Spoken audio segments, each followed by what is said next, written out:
সেরা অভিনেত্রীর বাফটা পুরস্কার অর্জন করেছেন হলিউড তারকা কেট উইন্সলেট। আই অ্যাম রুথে দুর্দান্ত অভিনয়ের জন্য বাফটা 2023 জিতে নিয়েছেন হলিউডের শীর্ষ অভিনেত্রী কেট উইন্সলেট। ব্রিটিশ টিভি সিরিজটিতে অভিনয় করে আবারও দর্শক হৃদয় জয় করেছেন টাইটানিক খ্যাত অভিনেত্রী। সম্মানজনক পুরস্কার বিজয়ে আবেগ আপ্লুত হয়ে পড়েন কেট। মঞ্চে পুরস্কার গ্রহণের সময় নিজের বক্তব্যে তারকা মানসিক স্বাস্থ্যের উপর গুরুত্ব দেন। তার অভিনীত টিভি সিরিজ আই অ্যাম রুথে মানসিক স্বাস্থ্য সমস্যার মধ্য দিয়ে যাওয়া মায়ের চরিত্রে অভিনয় করেছেন কেট উইন্সলেট। নিজের বক্তব্যে কেট বলেন, আমরা আমাদের বাচ্চাদের মানসিক স্বাস্থ্যের জন্য আতঙ্কিত হয়ে জেগে থাকতে চাই না। আমরা আমাদের সন্তানদের ফিরে চাই। যে কোনো যুবক যুবতী যারা শুনছেন, অনুগ্রহ করে সাহায্য চাইতে পারেন।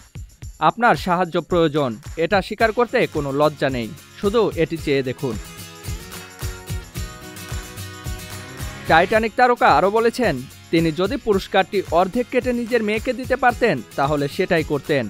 আই অ্যাম রুথে তার কন্যা মিয়া থ্রাপ-লটনও অভিনয় করেছেন। তিনি কেটের মেয়ের চরিত্রেই সিরিজটিতে মূল ভূমিকায় অভিনয় করে সকলের মন জয় করেছেন।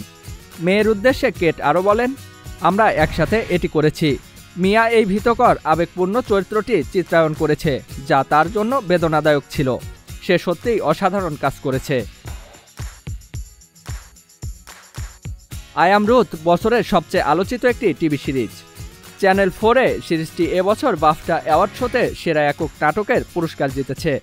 ডিজিটাল যুগে কঠিন মানসিক স্বাস্থ্য সমস্যার মধ্য দিয়ে যাচ্ছে এমন মা মেয়ের সম্পর্ককে তুলে ধরা হয়েছে ব্রিটিশ সিরিজটিতে। মায়ের চরিত্রে কেট উইন্সলেট ও মেয়ের চরিত্রে তার কন্যা মিয়া থ্রাপ-লটন অভিনয় করেছেন। কেট উইন্সলেট টাইটানিক মুভি দিয়ে ব্যাপক পরিচিতি লাভ করে। 1997 সালে বড় পর্দায় মুক্তি পায় টাইটানিক সিনেমা। সেরা ছবি, সেরা পরিচালক, সেরা এডিটিং, সেরা নিজস্ব গান সহ 11টি একাডেমি পুরস্কার পেয়েছিল ছবিটি। এক কথায় বক্স অফিসে ইতিহাস তৈরি করেছিল এই ছবিটি। জিয়াউল ইসলাম, মহাজন আইটি।